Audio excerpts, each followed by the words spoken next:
Hello, I'm an avatar and I really love animals. Crazy, right? But stick with me because this video could change everything for the animals. Picture this. You are at dinner. Someone suddenly kills the polite conversation with this comment. Would you kill the animal yourself for that steak? Following the stunned silence and disapproving looks around the table, you say, no, absolutely not, I could not do that. And there's the problem staring you in the face. What is the difference between you doing it and paying for someone else to do it? And suddenly you are in this weird situation. You can't quite explain why there is a difference, and that uncomfortable feeling is now becoming unbearable, so you give a nervous laugh and change the subject quickly. If that has ever happened to you, this video might be the most uncomfortable 10 minutes of your week. But stick with me, this video will turn out to be a win-win for all of us. Still here? Fantastic. Let's crack on. Now let us talk about the actual reason most people do not go vegan. And it is not what many vegans think. Imagine you are a brickie on a building site and you turn up with a vegan lunch. Your foreman sees it and says this: "Don't ask Dave to lift that. He is a puny, weak vegan. Get a real man to do it. He's the boss. He can get away with that kind of HR nightmare." And suddenly you are the site joke for the next 6 months. That is an awful situation to be in. It's your livelihood, your mates, your sense of belonging. Nobody wants to be the weirdo who gets picked on. That's how trouble starts. Or here is another scenario. You are at your mum's for Sunday lunch. She spent all morning cooking a delicious traditional roast. And you are supposed to say, "Actually, Mum, I don't eat meat anymore." Good luck with that conversation. This is the stuff vegans don't get. It is not about whether you think animal cruelty is wrong. It's about whether you are willing to deal with the crap that comes with transitioning to something better. So, have you ever wanted to change something but couldn't face the social fallout? If so, hit that like button and subscribe if you want to figure out why that bad feeling exists and what to actually do about it. Now here's a true story I need to tell you. My son-in-law is a die-hard meat eater, but he coyly admitted to me that he actually prefers veggie sausages now. I asked him why, and he said he actually prefers them. Better texture, better flavour, and better for his digestion. Most people wouldn't admit it, especially in the footy changing rooms. They keep their mouths firmly shut. But seriously? Grown men hiding their food choices like teenagers hiding their internet search history. I told you it was crazy, but that is where we are.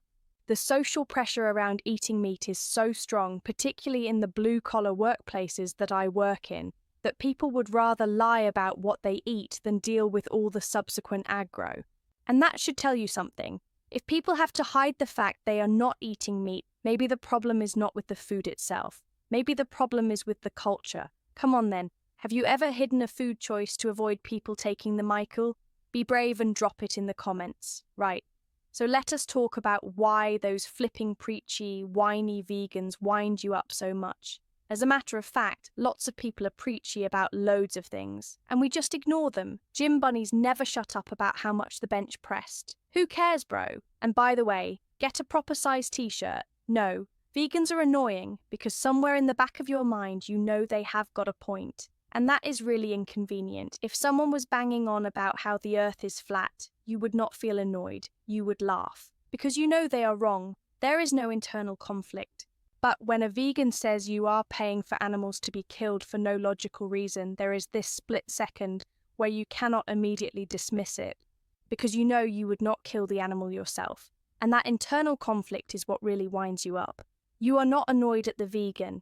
You are annoyed at yourself for not being able to argue your case. So when a vegan corners you, you start with the standard arguments. And be honest, they are a bit weak even as you are saying them. Humans have always eaten meat. Yeah, we have also always died from minor infections and thought women should not vote. Always does not mean right. We are meant to eat meat. It is natural. We've been doing it since we were living in caves. Hang on a minute.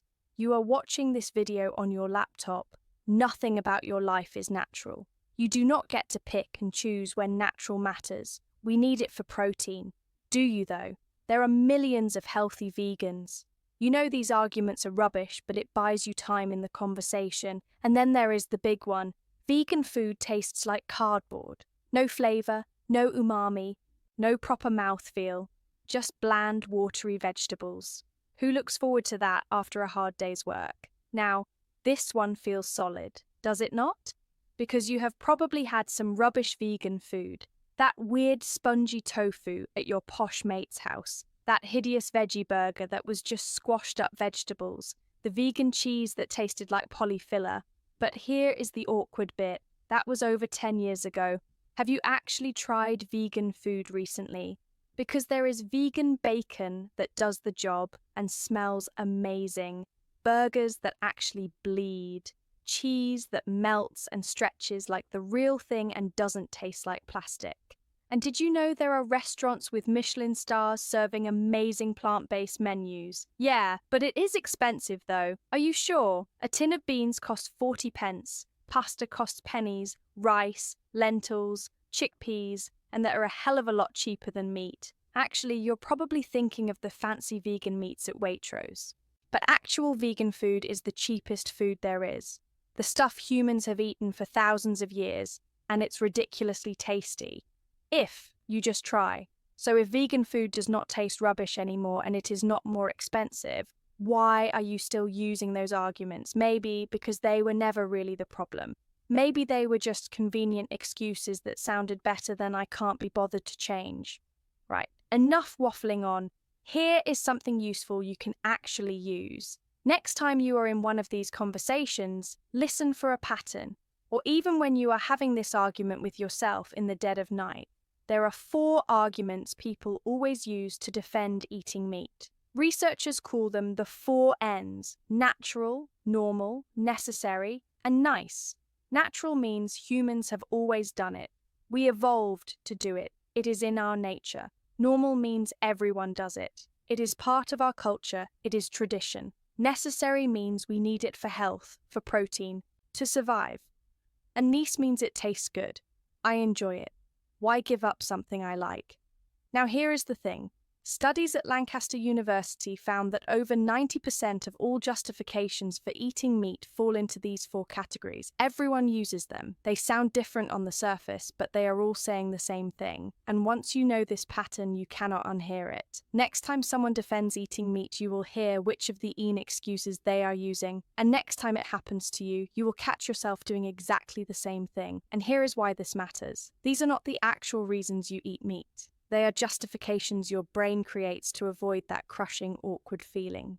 This weird brain response is called cognitive dissonance. Your brain hates holding 2 conflicting ideas at once, like I care about animals and I pay for animals to be killed. So it creates justifications to resolve the discomfort. And the really annoying thing is that once you know this, you cannot unknow it. Next time you use one of those arguments, you will hear yourself and think, oh crap, I am doing that weird thing. So what's your excuse for eating meat? Drop it in the comments. Be honest, right? So here is where you are. You find vegans annoying, but you cannot fully dismiss them because somewhere in your head, you know they have got a point. And that is really annoying because you don't have the bandwidth to change. You now have just 3 options. Option 1, just avoid the whole thing. Do not engage with vegans. Do not think about where meat comes from. Keep your head down and get on with life. Most people do this. It is exhausting maintaining the cognitive dissonance, but it is easier than changing. Option 2, admit you are prioritizing your own pleasure over animal suffering and be honest about it. No justifications. Just, yeah, I cause unnecessary animal suffering because I like how it tastes and I cannot be bothered with the social grief. Some people can live with that, most cannot. Option 3, actually change. Stop eating animals. Align your actions with what you actually believe about not wanting to cause unnecessary suffering.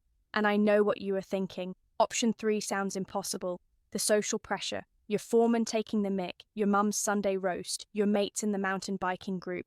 But here's the thing that nobody tells you. You do not have to announce it. You don't have to make it your whole personality. You do not have to turn up in a shirt that says vegan and proud. You can just quietly start eating differently and not make a big deal of it. Here is how you actually handle those situations. The building site. Bring your lunch in an opaque container. If someone asks what it is, say chicken and move on. Nobody is checking.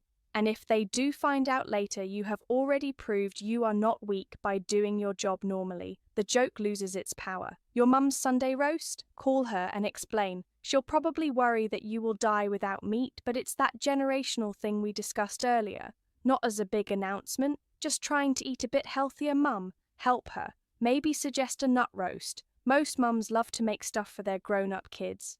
Your mates at the pub?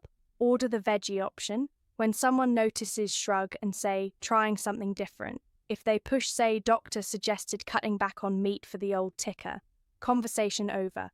Nobody argues with medical advice. These are actual strategies, scripts you can use. You do not have to be a martyr or make it a big ethical statement. You can be tactical about it. Start your vegan journey slowly, one vegan swap out a week. At home, where nobody is watching. See how it goes. If you hate it, just revert back. No big commitment. And definitely, no all or nothing. Try a veggie sausage when you are cooking breakfast on Saturday morning. Or swap the mince for veggie mince in your spag bowl. Or get oat milk for your crunchy nut cornflakes. Just try one thing. See if you even notice the difference. And here is the thing. If you are the one cooking, you control what gets made. If someone else does the cooking in your house, talk to them about it. Not as a big dramatic announcement. I just fancy trying something different this week. Whatever works for you. Vegan options are everywhere now. Supermarkets have entire sections. Vegan meats are getting seriously good. Some of them are almost indistinguishable from animal meat. And it is getting better every year. There is even lab-grown meat coming to the UK. Actual meat grown from cells. No animal slaughter involved. It is not science fiction anymore. Companies are doing it right now. In a few years, you might be able to eat actual meat without the hideous cruelty. But here is the uncomfortable question. If you are waiting for lab-grown meat before you change, what does that tell you? It tells you the problem was never taste or nutrition or cost or even your mates taking the wee-wee. The problem was always the animal suffering. You already know it is wrong. You are just waiting for technology to give you permission to stop doing something wrong. So why wait? Okay, here is what I want you to actually do. Not think about, not consider. Actually do. Tonight or tomorrow or whenever you next cook, swap one ingredient, just one. Veggie mince instead of beef mince. Oat milk on your breakfast cereal. Veggie sausages instead of pork ones. Plant-based butter on your toast. One swap. That's it. Then come back and tell me in the comments if I am talking cobblers or if it was actually fine. That is the challenge. One ingredient, one meal. Nobody else has to know.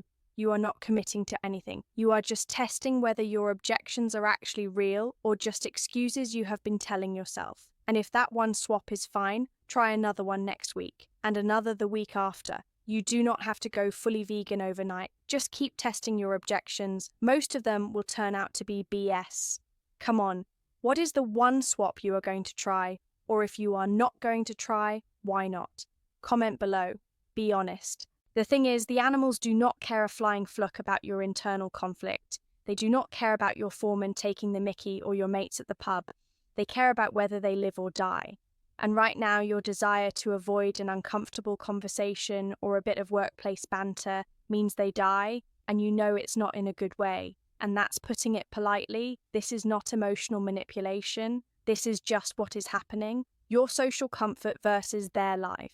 And you have chosen your social comfort, which is fine. Loads of people make that choice. But at least acknowledge that is what you are choosing. You are not eating meat because you need to. You are not eating meat because vegan food tastes bad. You are not eating meat because it is too expensive. You are eating meat because changing would be socially awkward and you cannot be bothered dealing with it. And once you acknowledge that, you can't pretend anymore. And pretending is what makes vegans so annoying. They are not letting you pretend anymore, and that's why you want them to sod off and leave you alone. But they will not bog off. They just can't. They've seen stuff that is so horrible that they have nightmares, and you're one of the many people who are perpetuating these real-life, hell-on-earth slasher movies in slaughterhouses every second. And you know they are right, and knowing they are right while not changing is exhausting. So eventually something has got to give. Maybe you try one meal tonight and it is fine and you try another next week. Maybe you quietly reduce how much meat you eat without telling anyone. Maybe you use those scripts I gave you to handle the social situations. Maybe you do nothing and keep being annoyed at vegans while knowing they have got a point. But you cannot unknow this now. Next time you eat meat, you will think about this. Next time someone asks you why you eat meat, you will hear yourself using one of the four N's, and you will know it is a defense mechanism. Next time you are at the supermarket looking at the veggie sausages, you will remember this video. Trust me, I'm not trying to be a pillock about all this. This is real life. I want you to be healthy and live a long and happy life. I want you to do your bit to stop animal cruelty. I want to save you from those awkward conversations. Remember, it could be one of your children you are talking to, whether you're grown up. So, to help you on your new journey, I've put together all the vegan alternatives I mentioned in my website, Vegan Supermarket UK. Just so you know, I may earn a small commission if you buy something, but it does not cost you extra. Link is in the description. Thanks you for watching. I know this has been a tough video, but I think we've come out of it both as true winners. So well done. And if you want more videos about living cruelty-free, please hit subscribe and I'll see you in the next video. Just to be clear, I am an animal lover who uses AI to help research and fight against animal cruelty. But every word here comes from my genuine passion for helping people to live without causing animal cruelty.